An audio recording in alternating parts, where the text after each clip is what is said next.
Bonjour à tous. Alors vidéo pas attendue hein, aujourd'hui. Pour autant, ouais, je suis fatiguée, je suis exténuée et de toutes les responsabilités aussi qui m'incombent. Donc voilà. Et puis de ces 2 années et demie qui ont été vraiment éprouvantes aussi pour moi. Mais je peux pas m'empêcher de réagir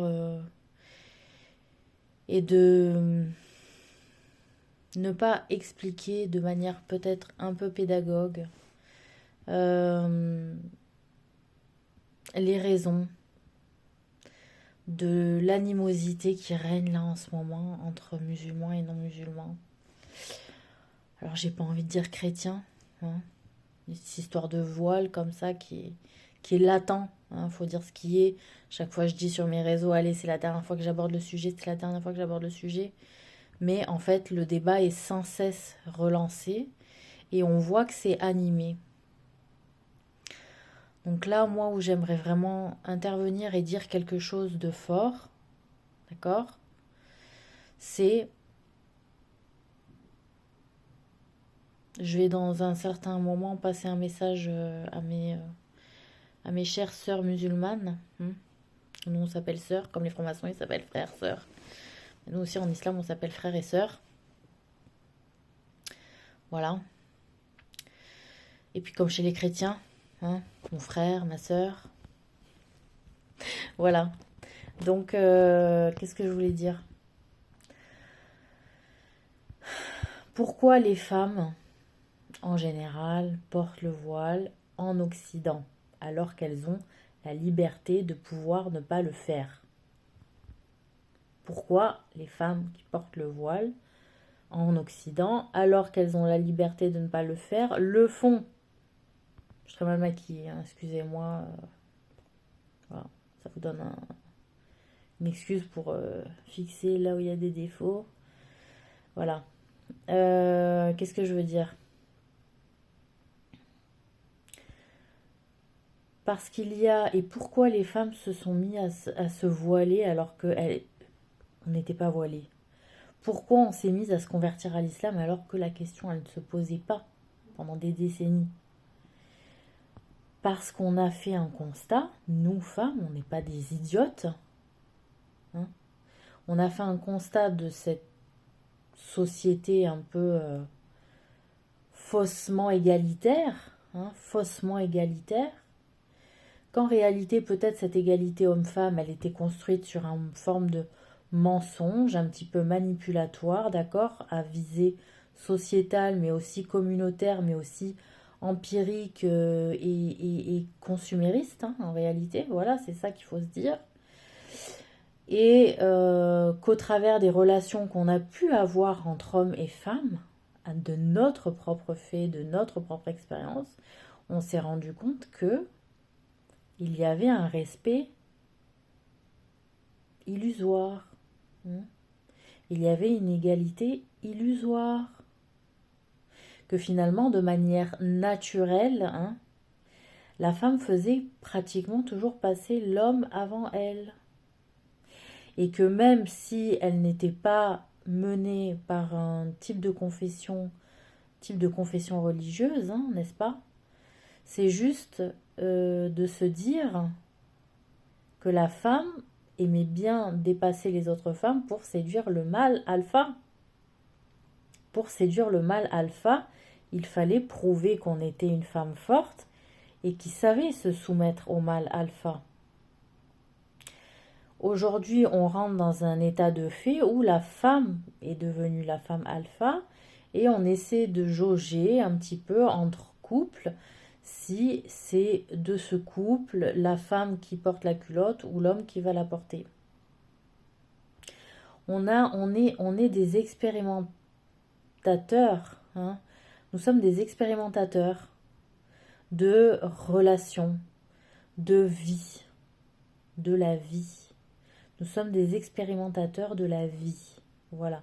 C'est ça qu'il faut se tenir pour dit. Et donc, on expérimente, on essaye, on cherche. Et les femmes qui ont repris le voile ou qui ont pris le voile, c'est parce qu'elles ont trouvé qu'il y avait un manque dans la manière de construire la relation homme-femme dans le modèle occidental.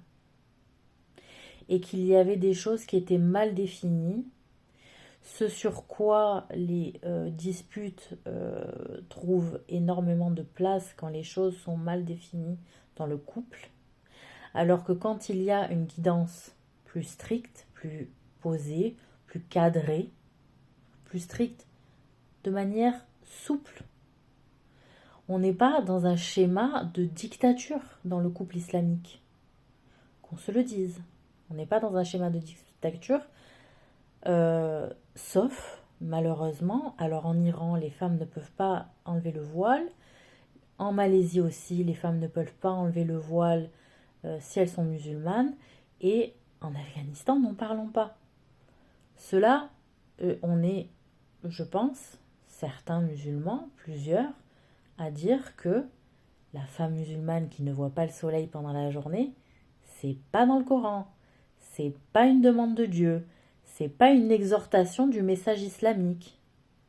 Donc il y a aussi des phénomènes sectaires, communautaires qui embrayent le pas, par méfiance de ce qui est fait par l'Occident aussi, c'est-à-dire l'Occident délétère, liberticide, c'est-à-dire à trop donner de liberté, on tue aussi ce qui était créé comme une union modelée de manière à assurer la sécurité d'un enfant, la sécurité de la femme, la sécurité du père, dans la vie familiale, dans la vie commune, dans la vie amoureuse, mais dans la vie éducative aussi, dans la vie de projection aussi, dans l'effort qu'il faut faire dans une union soudée pour fournir un effort pour le pays, par exemple. Si les gens sont disloqués, ils vont être feignants à fournir un effort pour le pays. Voilà. Donc, tout ça, utiliser l'explosion de la famille, l'explosion de la relation du couple, on le voit dans toutes ces vidéos là de TikTok, de Facebook, où les gens ils font des matchs là pour essayer de savoir si l'autre il est fidèle, infidèle, pas fidèle. Mais les jeunes, comment ils parlent, les trois quarts ils sont pas fidèles, mais c'est hallucinant. Il y a vraiment la jeunesse aujourd'hui, pour ceux qui sont fidèles, je les plains. Parce que pour trouver quelqu'un de leur génération fidèle comme eux, ils vont devoir se lever tôt. Ils vont devoir se lever tôt, en fait, ces gens-là. Donc, destruction de la famille, mais pourquoi faire? Pour affaiblir un pays. Pour affaiblir un pays. Et la France, ça fait un moment qu'elle est attaquée. Que ce soit par les Allemands, et peut-être par les Allemands au travers même des Juifs. J'en viens à cette conclusion-là, mes très chers frères et très chers frères, chères sœurs, français et françaises. Donc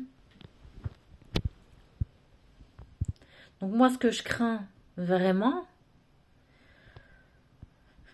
c'est qu'on ne voit pas ce qui est délétère pour nos vies et qu'on s'en prenne à ceux qui sont montrés du doigt, alors que c'est celui qui montre du doigt la personne qui est peut-être l'ennemi en question. En disant non, c'est lui l'ennemi. Non, mais en fait, c'est peut-être celui qui montre qui est l'ennemi en réalité, vous voyez. Voilà. Et que effectivement, pour les femmes occidentales, le voile, ce n'est pas leur culture. Mais pour la femme musulmane qui reprend ou qui prend le voile au XXIe siècle, c'est parce qu'elles ont vu l'envers d'un décor qui les a meurtries, qui les a déçues dans un modèle auquel elles n'ont plus confiance. Et donc, il y a le modèle islamique qui leur a parlé. Parce que ceux qui se renseignent vraiment sur ce qu'est la religion musulmane, au lieu de juger, allez voir les imams, poser les questions, qu'est-ce que c'est que cette religion, pourquoi les gens s'y intéressent, pourquoi les femmes portent le voile, pourquoi il y en a autant qui se reconvertissent. Mais non, on reste dans le préjugé. C'est pour se couper du modèle occidental qui est en train de se perdre, qui est en train de se fracturé. Voilà. Il y a un modèle occidental, un modèle français qui est en train de se disloquer. Quand on voit que les gens ne savent plus faire couple, ils ne savent plus faire couple, les gens. Ils sont obligés de passer par des trucs matrimoniaux pour pouvoir se retrouver, pour pouvoir draguer, pour pouvoir parvenir à trouver quelqu'un. Bon, après, ça peut être un tremplin, hein. Ça existe depuis la nuit des temps, les trucs comme ça. Et je veux dire, pour se marier, c'est vrai que ça peut être la croix et la bannière. Mais on dirait que les relations, elles sont malades parce qu'on a perdu beaucoup de principes en délaissant la religion en France. On dirait que, tu sais, la religion, il n'y a que du mal parce qu'il y a des guerres de religion. Mais enfin, c'est les gens qui utilisent la religion pour faire la guerre. C'est pas la religion qui fait la guerre, c'est les gens qui utilisent la religion pour faire la guerre. Et ça peut même être sous faux drapeau. C'est-à-dire, on dit que ceux qui font la guerre sont d'un pays, mais en fait, c'est un autre pays qui utilise la bannière d'un autre pays pour faire pour désorienter. Hein, pour désorienter ceux qui sont autour.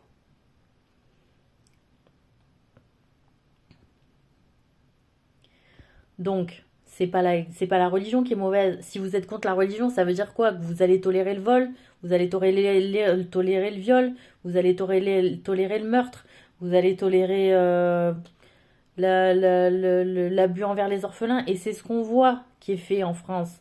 Les orphelins qui sont dans les services sociaux, ils sont la plupart prostitués. Hein, le viol, allons-y, il y a combien de femmes ont été violées, d'enfants qui ont été violés, d'hommes qui ont été violés, plein. Le vol, je vous raconte pas le vol, combien de gens qui volent et qui sont libérés sur le champ. Combien il y a de gens qui sont tués, hein, puis on n'en a rien à faire, c'est libéré. Combien il y a de gens qui violent et qui sont libérés. Donc ça veut dire quoi que vous êtes anti-religieux en fait? Vous voyez le modèle inverse qui est proposé, c'est-à-dire tout est permis. Mais même ce qui est interdit en fait normalement par la loi elle dit oh c'est pas grave parce qu'il y a un espèce de vent païen satanico-sioniste qui s'abat sur notre pays en fait.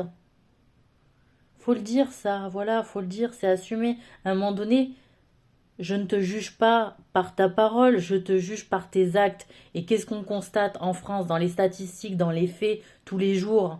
Alors qu'on nous rabâche c'est l'immigration, les 3I ou j'en sais rien quoi, c'est n'importe quoi. C'est le système qui est blousé. C'est le système complet en fait. Complet. Parce que des gens immigrés qui se sont fait violer dans des caves, hein, par des gendarmes, par des flics, etc., il y en a à l'appel en fait. Hein, ou qui ont dû donner leur cul pour avoir les papiers aussi. Moi je vous explique aussi au moment des Amérindiens, le jeu des Français. Le jeu des Français c'est quoi à l'étranger? Sucez-nous, on vous fait passer. C'est ça le jeu des Français à l'étranger. C'est de se faire sucer. Combien d'Amérindiens qui sont passés à la pipe pour sucer des militaires français? Vous foutez notre gueule? Mais ça les gens vous oubliez vite fait. Vite fait en fait. La mémoire elle est courte en France. Parce que normalement les gens qui se sont battus avec nous, qui sont morts à la guerre avec nous pendant la première, pendant la deuxième guerre, normalement ils sont éternels sur notre territoire en fait. Voilà. Leurs descendants, ils sont éternels. Donc après que vous fassiez un tri, à savoir qui c'est qui était à la guerre, vous prenez les descendants, vous les laissez dans le pays, j'en ai rien à foutre. Moi, je vous ai dit, hein. Ceux qui sont sur le territoire, ils sont sur le territoire. Après, ceux qui rentrent, merde. Voilà. C'est tout. Mais il faut faire un truc correct. Correct. De toute façon, on le sait. Hein, même les patrons, ils le disent que c'est mieux de faire bosser des gens immigrés que des Français. Les Français, ils veulent plus bosser. Ils râlent. Ils râlent à la tâche. Hein. Mais pourquoi? Parce qu'ils n'arrivent pas à aligner leurs mois aussi. Donc ils en ont ras-le-bol en fait de l'inflation, tu sais. La France, elle se fait de la géopolitique, de la diplomatie à tout va, n'importe comment. Au final, ça crée de l'inflation. Au final, il n'y a plus personne qui arrive à bouffer. Et donc on trouve des astuces, des solutions pour pouvoir avoir 2 boulots, 3 boulots, etc. Je sais pas quoi vous dire. Pourquoi le boulot il paye pas ici? Enfin bon bref, hein. On est toujours vu à la baisse, hein. Les gens ils se font des millions, toi t'es toujours vu tu sais, à la baisse quoi, tu participes à l'entreprise, tu participes à la richesse. Non, non, mais en fait, non, mais t'inquiète pas, tu vas pas devenir riche, on a toujours besoin des petits bras. Oui, oui, mais moi je veux bien être un petit bras, mais que je me paye des vacances bien, tu vois. Voilà, c'est ça que les gens ils demandent. Pouvoir souffler. Pouvoir souffler en fait. Pour pouvoir souffler. Voilà. Bon, et ensuite quoi? Les femmes, qu'est-ce qu'elles comprennent du voile? Qu'est-ce qu'elles comprennent? Elles comprennent la lapidation. Hein, les femmes juives qui portaient le voile, qui s'en sont libérées, pour la plupart. Voilà. Donc, effectivement, le voile n'est pas un objet de l'Occident. C'est un truc juif, et c'est un truc arabe, et c'est un truc d'Afrique, et c'est un truc d'Asie, un peu aussi. Hein, il y a des Chinoises qui portent le foulard, il y a des Japonaises qui portent le foulard. Voilà, hein, il y a des Africaines qui portent le foulard qui ne sont absolument pas musulmanes, hein, faut le dire. Il y a des Russes hein, qui portent le foulard aussi, voilà. Et nous aussi, on le portait aussi à la russe. Enfin, pas exactement à la russe, mais un peu. Bref. On protégeait nos mises en plis hein, pour sortir. Mais c'est, je suis désolée, ça fait partie d'un patrimoine culturel mondial. Désolée de vous le dire comme ça fait partie d'un patrimoine culturel mondial, le voile. C'est historique. C'est historique. Alors qu'on le rejette parce que franchement, on a trop souffert d'être des femmes. Moi, c'est pas le voile qui m'a fait souffrir dans ma vie. Moi, c'est pas le voile qui m'a fait souffrir dans la vie. On dirait qu'il y a que le voile qui fait souffrir les femmes dans l'histoire du monde. Mais moi, ce qui m'a fait souffrir, c'est les violences, c'est les guerres, c'est les viols, c'est les infanticides. Non? Et donc, c'est le fait des hommes. D'accord? Et donc, dans la logique islamique, on se protège la femme aussi de manière à ce qu'elle ne soit pas une proie facile pour les hommes. Parce qu'en étant toutes déshabillées là et légères, on est une proie facile pour les hommes. Surtout quand on n'est pas éduqué à la sexualité masculine et quand on n'est pas éduqué à la mentalité masculine aussi. Hein? Parce que c'est des loups, les mecs. C'est des loups et c'est des crevards, c'est des vandales. Hein? Et donc, il y a beaucoup de mères qui sont là, anti-voile, gna gna, mais qui éduquent pas leurs filles à l'esprit vicieux et pervers des mâles. Alors, je dis pas que c'est globalement tous les hommes ne sont pas pervers et vicieux, mais un peu quand même. Un peu quand même. Voilà. Donc, je veux dire, à un moment donné, les hommes, ils se l'aiment se la donner. Hein? Beaucoup. Et puis, quand on perd le sens de la famille, qu'est-ce qui a atteint? C'était la femme, le pilier de la famille pendant des siècles. C'était la femme dans les maisons, le pilier. Donc, quand on fait bouger la femme de la maison, on fait bouger le pilier, la maison, elle tremble. D'accord? Et donc, pourquoi aussi on s'apprend autant à l'islam et aux femmes musulmanes et à leur voile, patrimoine culturel, historique hein? C'est juste de dire, attends, la famille, là, on peut pas dire que le garçon, là, à 5 ans, il peut se douter qu'il est peut-être une fille. Moi aussi, j'ai douté que j'étais gauchère. Hein. Ma mère, elle m'a dit non, t'es droitière. Bon, je suis droitière, voilà. Et tu sais quoi? Je fais tout de la main droite et je suis très bien comme ça. Je suis pas malheureuse de pas avoir été gauchère, en fait, d'avoir été bafouée dans mon tête mon envie d'être gauchère, tu vois. Mais bon, c'est pas pareil pour la sexualité, tu vois. Mais c'est juste 5 ans, 6 ans, 7 ans, 8 ans. Oh, attendez qu'il ait l'âge de la majorité quand même. Voilà. Donc moi, c'est ça qui me choque, qu'on n'attende pas l'âge de la majorité. Hein, comme on explique aux jeunes filles, bah, c'est sûr que le voile avant 16 ans, c'est pas une priorité. Mais voilà, 16 ans, c'est-à-dire, voilà, tu peux te construire, t'auto-déterminer, savoir si tu veux porter le voile ou quoi. Donc moi, je suis complètement d'accord avec le fait qu'il faut pas abuser sur les jeunes filles. Hein.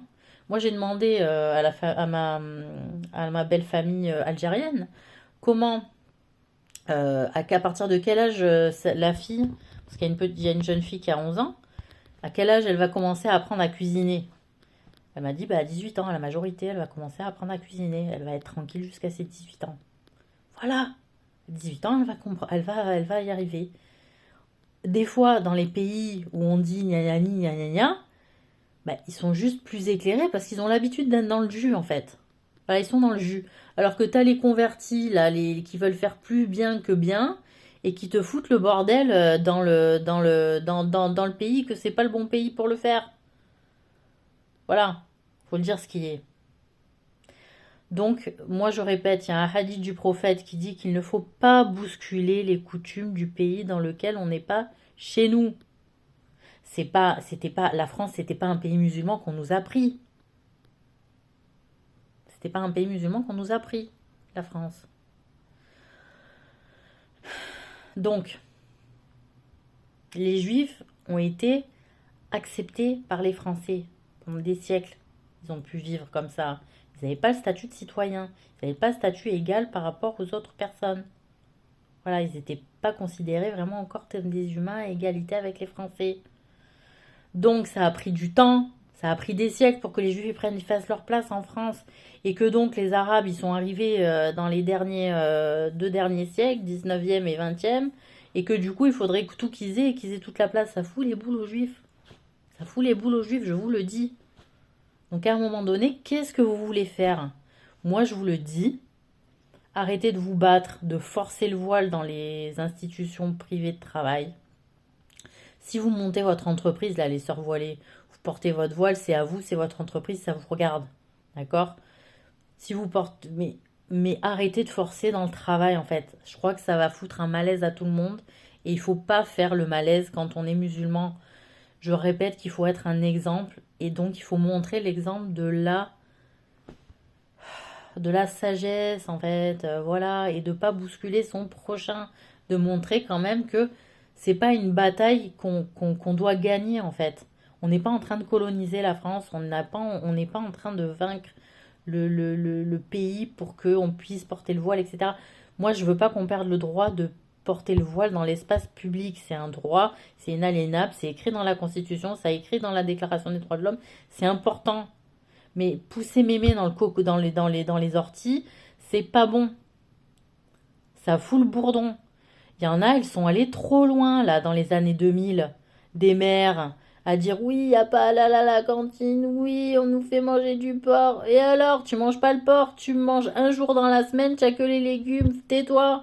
Tais-toi, en fait. Taisez-vous. Taisez-vous, là, les gueulardes. Taisez-vous, en fait. Vous n'avez pas à vous ouvrir comme ça votre bouche. Alors qu'on force pas vos gamins à bouffer le porc à la cantine, c'est normal.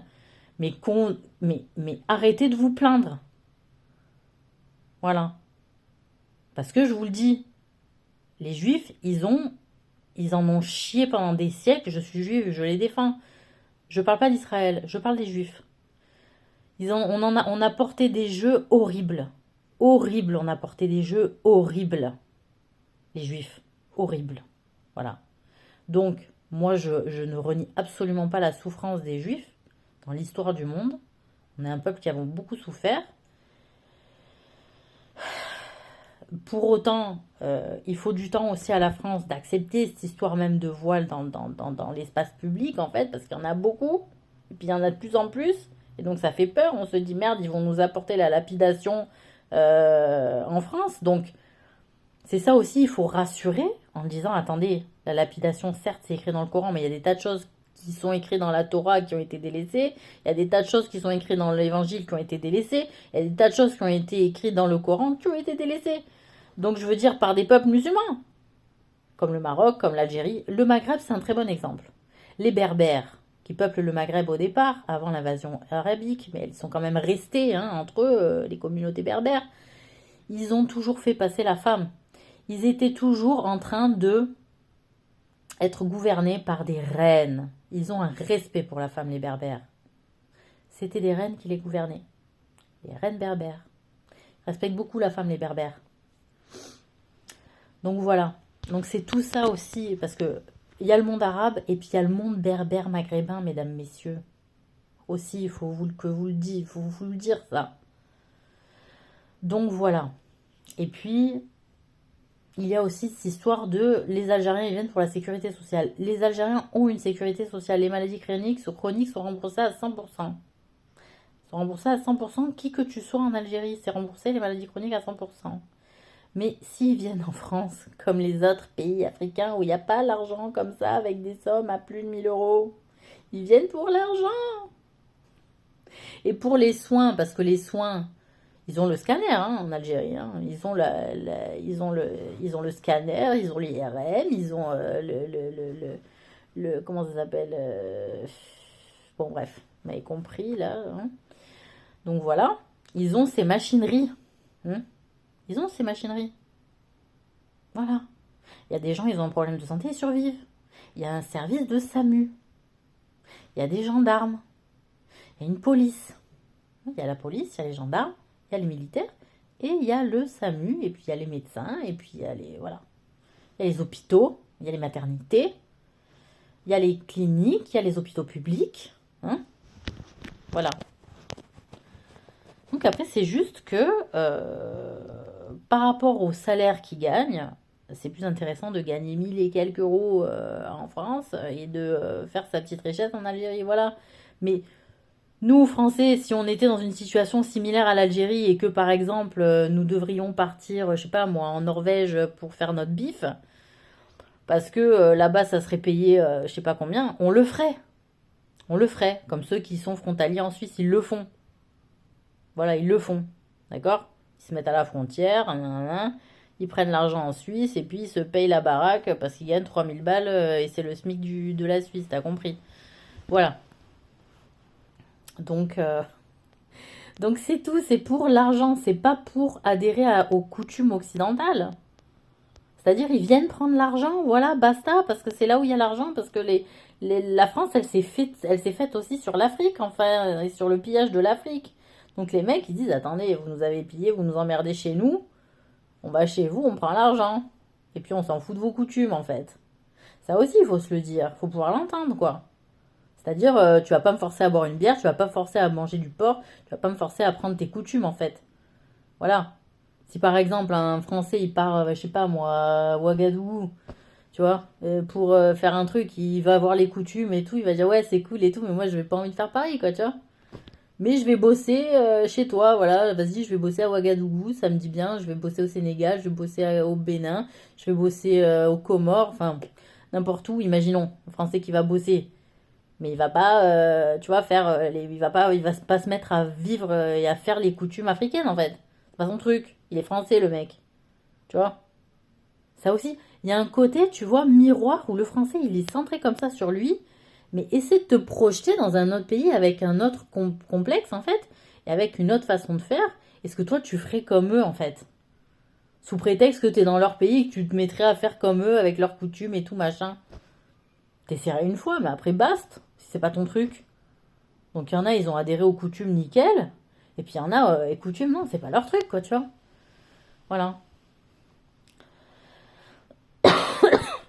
Donc moi, ce que je dis pour, pour cette histoire-là de voile, que ça crispe tout le monde, dans l'espace public, faut que ce soit gardé, voilà, c'est un espace public, merde. Parce que le droit à s'autodéterminer, quand même, un minimum. Un minimum, le droit à la liberté de conscience de s'autodéterminer, merde. Et puis, bon, il faut que je vous parle aussi de...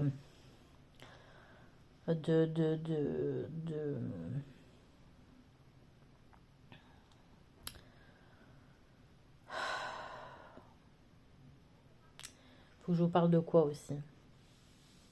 Oui, de fait, voilà. De fait, ce que les femmes voilées ne fassent plus de forcing. Moi, je suis allée sur des pages Facebook où les femmes, elles se disent, est-ce que je dois aller à mon entretien voilé? Est-ce que je dois pas aller à mon entretien voilé?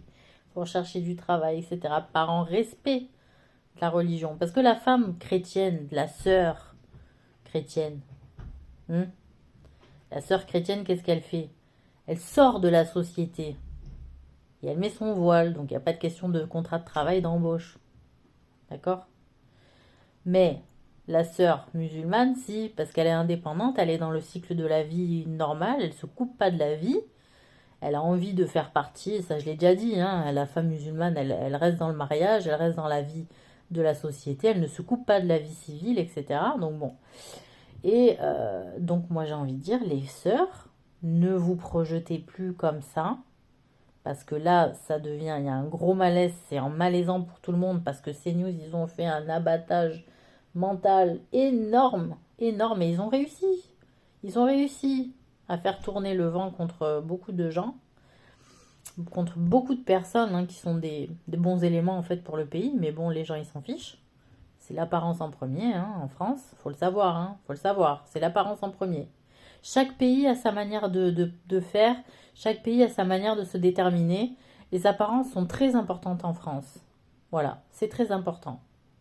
Parce qu'il y a eu une grande politique normalement à la Renaissance des apparences. Des apparences. La Renaissance aussi, c'est des apparences. Parce que du fait du changement aussi lié à après la Renaissance, hein, l'époque de l'encyclopédie, etc., universelle, avec les grands penseurs hein, qui ont participé à créer un mouvement. Alors, c'était pas du CNews, hein, vraiment pas, c'était Montesquieu, hein, c'était autre chose,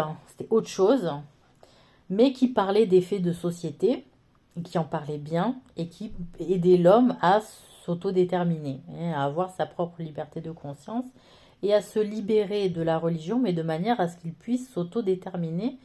S'il voulait rester dans la religion, qu'il le fasse, mais qu'il ne soit pas empêché de le faire s'il ne voulait pas le faire, hein, s'il voulait se séparer plus de la religion, voilà. Donc, qu'est-ce que je voulais dire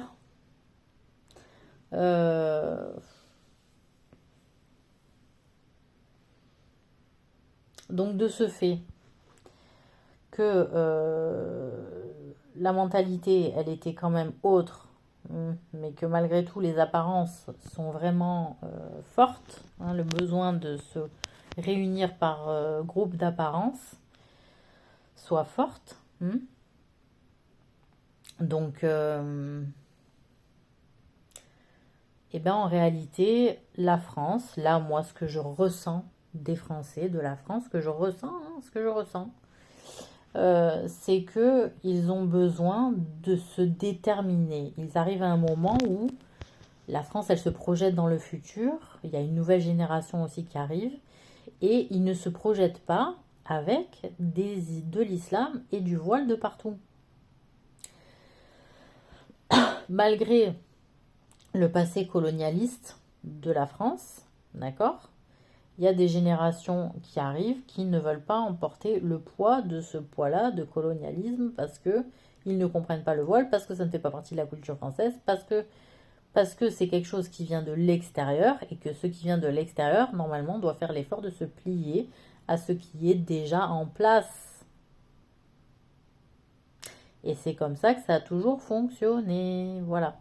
Donc, je vous invite fortement à abaisser le niveau de critique vis-à-vis des Français qui critiquent l'islam, qui critiquent le voile, de ne pas rentrer dans des délires d'hystéro et de comprendre, de retrouver ce hadith. Hein, parce que même moi, il faut relire les hadiths du prophète, sallallahu alayhi wa sallam. Il faut relire les hadiths du prophète et de se dire, cherchez les réponses dans l'islam pour vous guider. L'islam, c'est votre religion. Vous avez les clés en main pour vous guider, pour faire les bons choix sociétaux. Donc moi, je vous invite à faire cette hijra, si vraiment pour vous, être en accord avec vos valeurs. De toute façon, c'est ce que tous les gens sont en train de faire en ce moment. Il y a une espèce de remaniement à l'international, des gens qui se positionnent, des étrangers qui bougent, qui déménagent, etc. Donc, on va au Japon, on va aux États-Unis, on va en Norvège, on va en Suède, on va en Espagne. Combien je vois de vidéos de Français qui s'expatrient pour dire, attendez, moi il y a un truc, mes valeurs là, ce pays-là, la France, ça ne me correspond plus.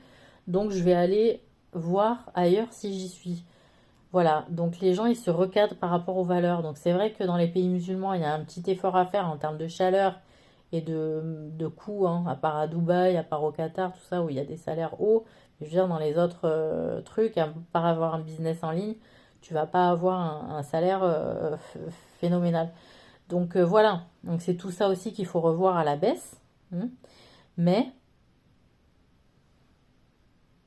ça sera en accord avec les valeurs en fait.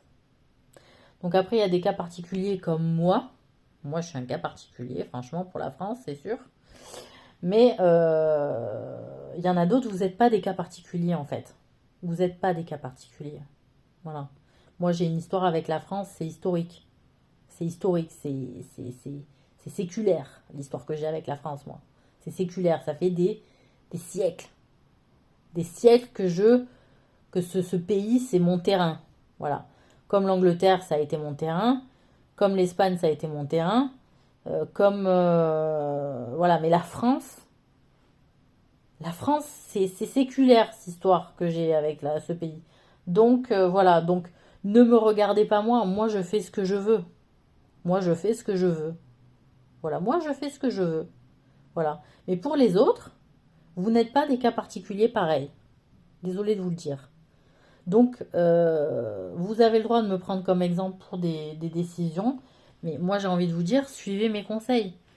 Parce que le vent tourne, et que si vous voulez vraiment rester dans ce pays, parce que vous aimez ce pays, parce que vous vous sentez appartenir à ce pays, parce que vous avez l'impression que vous avez quelque chose à apporter à ce pays, alors adaptez-vous. Mais adaptez-vous dans le bien, c'est-à-dire tournez aussi vers l'autre, de manière à ce qu'on se retourne sur vous. Voyez? Bon, voilà. Donc, qu'est-ce que je voulais vous dire d'autre? C'est pour assagir hein, le débat, franchement. C'est pour l'assagir le débat. Hein, il y en avait besoin. Mais c'est aussi pour dire, bon, il y en a marre là de ces brels à la télé, là, mon Dieu, qui rabaissent le niveau de conscience des gens. Ouais, c'est bon, on y est presque, c'est tous des cons, c'est bon, on y est presque. Non, mais oh, ça va, quoi, 5 minutes, quoi. Donc voilà. Donc moi, après, tiens, personne qui me pose la question, est-ce que moi j'enlèverai le voile, etc. Oui, s'il le faut, hein, pour aller travailler, je l'ai déjà fait d'ailleurs, pour aller travailler, j'enlevais le voile. Pour aller travailler, j'enlevais le voile, voilà. Après, si effectivement on m'oblige à enlever le voile dans l'espace public, je me plierai à la loi. Je ne vais pas me faire martyr pour le voile. Je peux être pudique. Ce qui est important, c'est d'être pudique en islam. C'est de recouvrir sa poitrine, de recouvrir ses fesses. Voilà, c'est ça en islam qui est important. Recouvre tes fesses, recouvre ta poitrine. Tes cheveux, c'est une beauté, mais je veux dire, c'est pas non plus ce qui met le mec en transe, quoi. C'est les pieds, c'est les mains, c'est les tétés, c'est les fesses, et voilà. Surtout les tétés et les fesses, la vérité. Donc voilà. Donc c'est la pudeur. Donc on peut être largement pudique, excusez-moi, hein, sans un voile, voilà. Et puis c'est tout. Moi je le porte parce que j'ai toujours porté un voile en fait. C'est historique. J'ai été juive, j'ai porté un voile. J'ai été Fatima, j'ai porté un voile. Même en tant que révolutionnaire française, je portais un voile, c'est tout. C'est tout. C'est un truc, ça me plaît. J'aime bien avoir un truc sur la tête, c'est comme ça. Mais bon, voilà. Donc après que je m'achète des turbans, des trucs, des machins, j'ai vu des super jolis trucs en plus où tu peux faire de super jolis nœuds et tout, je vais voir. Mais voilà. Donc voilà. Hein, c'est un modèle un peu plus occidental, un peu plus francisé, un peu plus chic. Hein. Moi, c'est vrai que j'ai besoin d'être un peu plus chic parce qu'en fait je me rends compte que j'ai été aussi beaucoup maltraitée et que quand on est maltraité ben on n'est pas très chic, hein, c'est quand on n'est pas maltraité qu'on est chic. Et puis quand on a eu une mère qui t'a pas bien traité, qui t'a pas appris vraiment ce que c'est le chic, qui traînait toujours en jogging alors que c'était Chanel, hein, et que c'était ma sœur à l'époque, tu te dis merde quand même. Moi j'étais plutôt une baroudeuse déjà à l'époque, mais enfin voilà, mais je veux dire, tu vois Chanel tout le temps en jogging maintenant, tu te dis merde, c'est quand même pas trop pareil quoi. Moi j'ai l'impression d'être plus chic qu'elle quoi. Donc voilà. Bref, entre mères, entre guillemets, hein, mère. Entre guillemets, parce que bon, je sais mon cursus de voyage de l'âme, hein. Voilà. Donc, très bonne continuation à vous. On est à 40 minutes. C'était le message que je voulais faire passer pour apaiser un petit peu tout le monde et pour dire aux sœurs, vous aussi apaisez-vous. Parce que, effectivement, entre guillemets, hein, moi je me mets dans le bateau, on n'est pas chez nous parce qu'on est musulman, on n'est pas dans un pays musulman, c'est ça, hein, on n'est pas dans un pays musulman, donc voilà. Après, même il y en a qui parlent de l'espace public, on doit respecter cette putain de déclaration de l'homme et de constitution et de laïcité, quoi. Je veux dire, à un moment donné, l'espace public, il doit être protégé, point barre. On protège l'espace public, il faut que ça soit ferme là-dessus. Moi, je suis pas d'accord avec Marine Le Pen, quoi. Voilà, là-dessus, c'est clair. L'espace public, c'est l'espace public. Alors, ouais, je vais réagir sur les clopes qu'on peut pas fumer dans les espaces publics et tout machin. Les clopes, c'est pas bon, ça coûte trop cher, tu mets ton argent dans du vent, ça sert à rien. Franchement, si on peut diminuer les lobbies de la clope aussi, ça nous ferait pas de mal, quoi, je te jure. Bon, enfin voilà. De toute façon, ils vont trouver un truc pour se reconvertir, tu vois, les mecs. C'est ça qui est chiant. Ils ont toujours une longueur de distance, tu vois, et puis ils ont le pognon. Bon, enfin bref. Bon, allez, bonne continuation.